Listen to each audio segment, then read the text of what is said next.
Hi friends, welcome to my channel. ಎಲ್ಲರೂ ಹೇಗಿದ್ದೀರಾ friends? ಬನ್ನಿ, ಇವತ್ತು ನಾನು ಚಿಕನ್ ಸಮೋಸ ಹೆಂಗೆ ಮಾಡೋದು ಅಂತ ತೋರಿಸ್ತಾ ಇದ್ದೀನಿ.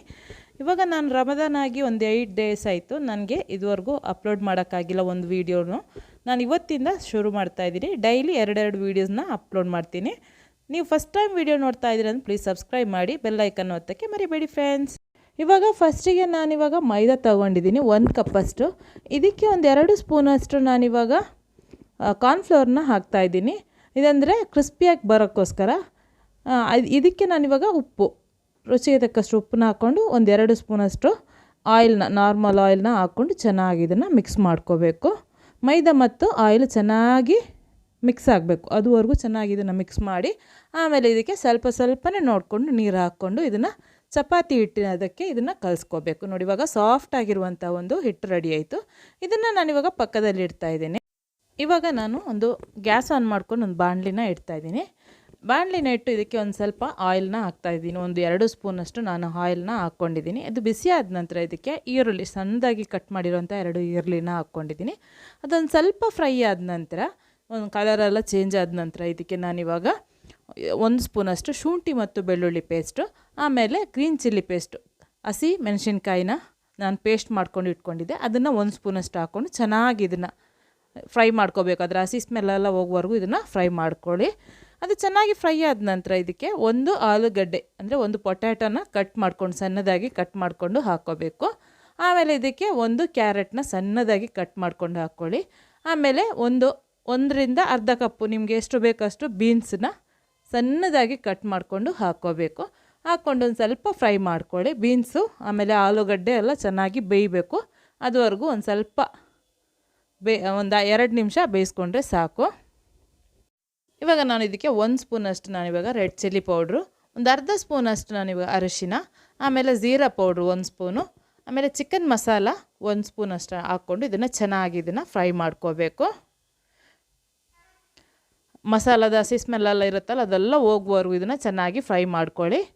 ಫ್ರೈ ಮಾಡಿದ ನಂತರ ಇದಕ್ಕೆ ಬೋನ್ಲೆಸ್ ಚಿಕನ್ನ ನಾನು ಸಣ್ಣದಾಗಿ ಕಟ್ ಮಾಡಿಕೊಂಡು ಹಾಕ್ಕೊಂಡಿದ್ದೀನಿ. ಹಾಕ್ಕೊಂಡು ಚೆನ್ನಾಗಿ ಇದನ್ನು ಮಸಾಲೆ ಜೊತೆ ಬೇಯಿಸ್ಕೋಬೇಕು. ಚಿಕನೆಲ್ಲ ಚೆನ್ನಾಗಿ ಬೇಯುವವರೆಗೂ ಇದನ್ನು ಬೇಯಿಸ್ಕೊಳ್ಳಿ. ಇವಾಗ ಚೆನ್ನಾಗಿ ಬೆಂದಿದೆ ಚಿಕನು. ಇವಾಗ ನಾನು ಇದಕ್ಕೆ ಒಂದು ಸ್ವಲ್ಪ, ಅಂದರೆ ಇನ್ನು ಒಂದು 2 ನಿಮಿಷ ಇರುತ್ತೆ ಅನ್ನುವಾಗ ಚಿಕನ್ ಬೇಯೋಕ್ಕೆ, ಆವಾಗ ನಾನೇನು ಮಾಡ್ತಾಯಿದ್ದೀನಿ ಅಂದರೆ ಕ್ಯಾಬೇಜನ್ನು ಸಣ್ಣದಾಗಿ ಕಟ್ ಮಾಡಿಕೊಂಡು ಹಾಕ್ಕೊಂಡಿದ್ದೀನಿ. ಇದು ಕ್ಯಾಬೇಜು ಬೇಯುವವರೆಗೂ ಇದನ್ನು ಸ್ವಲ್ಪ ಬೇಯಿಸ್ಕೋಬೇಕು.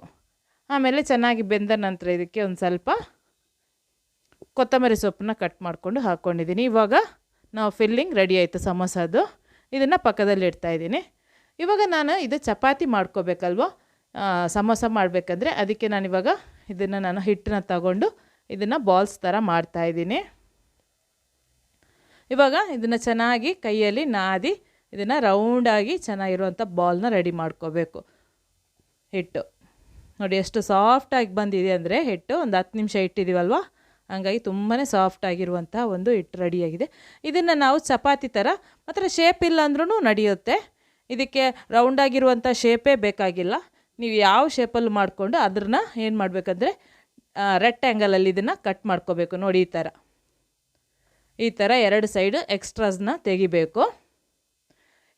ಕೆಳಗಡೆ ಮೇಲ್ಗಡೆ ಪಕ್ಕದಲ್ಲಿರುವಂಥ 2 ಸೈಡನ್ನ ಕಟ್ ಮಾಡಿಕೊಂಡು ಇದನ್ನು ರೆಕ್ಟ್ಯಾಂಗಲಲ್ಲಿ ಮಾಡ್ಕೋಬೇಕು. ನಾನು 4 ಉಂಡೆಗಳನ್ನ ತಗೊಂಡಿದ್ದೆ, ಅದನ್ನು 4ನ ಮಾಡಿಕೊಂಡು ಇಟ್ಕೊಂಡಿದ್ದೀನಿ. ಇವಾಗ ಇದನ್ನು ಗ್ಯಾಸಲ್ಲಿ ಒಂದು ತವ ಇಟ್ಕೊಂಡು, ತವ ಒಂದು ಸ್ವಲ್ಪ ಬಿಸಿ ಆದ ನಂತರ ನಾನು ಆವಾಗಲೇ ಮಾಡಿರುವಂಥ ಚಪಾತಿ ಇದೆಯೋ ಅದನ್ನು ಒಂದು ಸ್ವಲ್ಪ ಬಿಸಿ ಮಾಡ್ಕೋಬೇಕು. ಜಾಸ್ತಿ ಅಲ್ಲ, ಒಂದು ಸ್ವಲ್ಪ ಹಿಂಗೆ ಹಾಕಿದಾಗ ಒಂದು ಸ್ವಲ್ಪ ನಾವು ಮಾಡಿರುವಂಥ ಚಪಾತಿ ಒಂದು ಸ್ವಲ್ಪ ಬಿಸಿ ಆದರೆ ಸಾಕು. ಇದನ್ನು ತೆಗಿಬೇಕು. ಆಮೇಲೆ ಜಾಸ್ತಿ ಬಿಸಿ ಮಾಡೋಕ್ಕೆ ಹೋಗಬೇಡಿ, ಹಾರ್ಡ್ ಆಗೋ ಥರ. ಆಮೇಲೆ ಇದನ್ನು ಕೆಳಗಡೆ ಇಟ್ಟು ಇದನ್ನು ಈ ಥರ ನೋಡಿ ಉದ್ದುದ್ದಕ್ಕೆ ಸಮೋಸದ ಪಟ್ಟಿ ಬರುತ್ತಲ್ವ, ಅದೇ ಥರ ಕಟ್ ಮಾಡ್ಕೋಬೇಕು. ತುಂಬಾ ಚೆನ್ನಾಗಿರುತ್ತೆ. ಈ ಥರ ಮಾಡ್ಕೊಂಡು ನೀವು ಫ್ರಿಜ್ಜಲ್ಲಿ ಬೇಕಾದರೆ ಇದನ್ನು ಪ್ರಿಸರ್ವ್ ಮಾಡ್ಕೋಬೋದು. ಅಂದರೆ ಮಧ್ಯ ಪೇಪರ್ನ ಇಡಬೇಕು, ಇಲ್ಲಾಂದರೆ ಒಂದಕ್ಕೊಂದು ಅಂಟ್ಕೊಳ್ಳುತ್ತೆ. ಇವಾಗ ನಾನು ಪಟ್ಟಿನ ಸೈಡಲ್ಲಿ ಇಟ್ಕೊಡ್ತಾ ಇದ್ದೀನಿ. ಆಮೇಲೆ ಇದು ನಾನು ಆವಾಗಲೇ ಮಾಡಿರುವಂಥ ಚಿಕನ್ನ ಫಿಲ್ಲಿಂಗ್ಸು, ಅದನ್ನು ನಾನಿವಾಗ ತಗೊಂಡಿದ್ದೀನಿ. ಆಮೇಲೆ ಇದು ಮೈದಾ 2 ಸ್ಪೂನಷ್ಟು ನಾನು ಒಂದು ಬೌಲಿಗೆ ಮೈದಾನ ಹಾಕ್ಕೊಂಡಿದ್ದೀನಿ. ಆಮೇಲೆ ಒಂದು ಸ್ವಲ್ಪ ನೀರು ಹಾಕ್ಕೊಂಡು ಇದು ಗಮ್, ಅಂದರೆ ಅದನ್ನು ಅಂಟಿಸ್ಕೋಬೇಕಲ್ವ ಸೈಡು, ಅದಕ್ಕೋಸ್ಕರ ಗಮ್ ರೆಡಿ ಮಾಡ್ಕೊಂಡಿದ್ದೀನಿ. ಸ್ವಲ್ಪ ಸ್ವಲ್ಪನೇ ನೀರು ಹಾಕ್ಕೊಂಡು ಕಲಿಸ್ಕೋಬೇಕು. ಜಾಸ್ತಿ ನೀರು ಥರನೂ ಮಾಡ್ಕೋಬಾರ್ದು, ಜಾಸ್ತಿ ಗಟ್ಟಿನೂ ಮಾಡ್ಕೋಬಾರ್ದು. ನೋಡಿ ಈ ಥರ ಮಾಡ್ಕೊಂಡು ಪಕ್ಕದಲ್ಲಿ ಇಟ್ಕೊಳ್ಳಿ. ಇವಾಗ ನಾನು ಇದೊಂದು ಶೀಟ್ನ ತೊಗೊಂಡಿದ್ದೀನಿ ನೋಡಿ, ಅದನ್ನು ಸೈಡ್ ಕಾರ್ನರ್ ಇರುತ್ತಲ್ಲ ಅದನ್ನು ಇದನ್ನು ಟ್ರೈಯಾಂಗಲ್ ಥರ ಈ ಥರ ಮಾಡ್ಕೋಬೇಕು. ನೋಡಿ ಈ ಥರ ನಾವು ಮಾಡೋದು ನೋಡಿ, ಈ ಥರ ಮಾಡ್ಕೊಂಡು ಇದರೊಳಗಡೆ ಫಿಲ್ಲಿಂಗ್ಸ್ನ ನಾವು ತುಂಬಬೇಕು. ನಾವು ಮಾಡಿರುವಂಥ ಚಿಕನ್ನು ಮಸಾಲ ಇದೆಯಲ್ಲ ಅದನ್ನು ಹಾಕ್ಕೊಂಡು ಇದರೊಳಗಡೆ ನಾವು ಏನು ಮಾಡಬೇಕು ಅಂದರೆ ಫುಲ್ಲು ಟೈಟಾಗಿ ಇಟ್ಕೋಬೇಕು. ಸೈಡ್ಗೆಲ್ಲ ನಾವಿವಾಗ ಆವಾಗಲೇ ಮಾಡಿರುವಂಥ ಗಮ್ ಇರುತ್ತಲ್ವ ಅದನ್ನು ಹಾಕ್ಕೊಂಡು ಇದನ್ನು ಫುಲ್ಲು ಕವರ್ ಮಾಡಬೇಕು. ಒಂದು ಸ್ವಲ್ಪನೂ ಗ್ಯಾಪ್ ಇರಬಾರ್ದು, ಆ ಥರ ಇದನ್ನು ಕವರ್ ಮಾಡ್ಕೋಬೇಕು. ಸೈಡಲ್ಲಿ ಎಲ್ಲೂ ಓಪನ್ ಇರಬಾರ್ದು, ಓಪನ್ ಇದ್ದರೆ ಅದು ಆಯಿಲೆಲ್ಲ ಹೀರ್ಕೊಳ್ಳುತ್ತೆ. ಅದಕ್ಕೋಸ್ಕರ ಫುಲ್ಲು ಅದರ ಸೈಡೆಲ್ಲ ಕ್ಲೋಸ್ ಆಗೋ ಥರ ಈ ಥರ ಮಾಡ್ಕೋಬೇಕು. ಕೋನ್ ಟೈಪಲ್ಲಿ ಫಸ್ಟಿಗೆ ಮಾಡಿಕೊಂಡು ಆಮೇಲೆ ಇದರೊಳಗಡೆ ನಾವು ಮಾಡಿರುವಂಥ ಚಿಕನ್ ಮಸಾಲ ಇದೆಯಲ್ಲ ಅದನ್ನು ಹಾಕ್ಕೊಂಡು ಇದನ್ನು ಏನು ಮಾಡಬೇಕಂದ್ರೆ ಸೈಡೆಲ್ಲ ನೋಡಿ ಇವಾಗ ಉಳಿದಿರುವಂಥ ಮೇಲ್ಭಾಗೆಲ್ಲ ಇದೆಯಲ್ಲ ಅದಕ್ಕೆ ಗಮ್ ಅಂಟಿಸ್ಕೊಂಡು ಈ ಥರ ಅದನ್ನು ಕರೆಕ್ಟಾಗಿ ನೀವು ಕ್ಲೋಸ್ ಮಾಡ್ಕೋಬೇಕು, ಬಂದ್ ಮಾಡ್ಕೋಬೇಕು. ಈ ಥರ ಒಂದು ಸೈಡು ಒಂದು ಸ್ವಲ್ಪ ಓಪನ್ ಇದ್ದರೂ ಚೆನ್ನಾಗಿ ಅದು ಒಳಗಡೆ ಎಲ್ಲ ಆಯಿಲ್ ಇರ್ಕೊಳ್ಳುತ್ತೆ. ಇವಾಗ ನಾನು ಎಲ್ಲ ಸಮೋಸನ ರೆಡಿ ಮಾಡ್ಕೊಂಡಿದ್ದೀನಿ ನೋಡಿ. ಇದನ್ನು ನಾವಿವಾಗ ಮೀಡಿಯಮ್ ಫ್ಲೇಮಲ್ಲಿ ನಾವು ಇದನ್ನು ಫ್ರೈ ಮಾಡ್ಕೋಬೇಕು. ಹೈ ಫ್ಲೇಮಲ್ಲಿ ಮಾಡೋಕ್ಕೆ ಹೋಗಬೇಡಿ. ಹೈ ಫ್ಲೇಮಲ್ಲಿ ಮಾಡಿಕೊಂಡ್ರೆ ಬೇಗನೆ ಬ್ರೌನ್ ಕಲರ್ ಬಂದುಬಿಡುತ್ತೆ. ಆಮೇಲೆ ಏನಂದರೆ ಒಳಗಡೆ ಇರುವಂಥ ಇದಿರುತ್ತಲ್ವ ಪಟ್ಟಿ ಎಲ್ಲ ಚೆನ್ನಾಗಿ ಫ್ರೈ ಆಗೋಲ್ಲ, ಆಮೇಲೆ ಜಾಸ್ತಿ ಹೊತ್ತು ಇಡೋಕ್ಕಾಗಲ್ಲ, ಕ್ರಿಸ್ಪಿಯಾಗಿರಲ್ಲ. ಅದಕ್ಕೆ ಇದನ್ನು ನೀವು ಮೀಡಿಯಮ್ ಫ್ಲೇಮಲ್ಲೇ ಇದನ್ನು ಚೆನ್ನಾಗಿ ಫ್ರೈ ಮಾಡ್ಕೋಬೇಕು. ಗೋಲ್ಡನ್ ಬ್ರೌನ್ ಬರೋವರೆಗೂ ಇದನ್ನು ಚೆನ್ನಾಗಿ ಫ್ರೈ ಮಾಡ್ಕೊಳ್ಳಿ.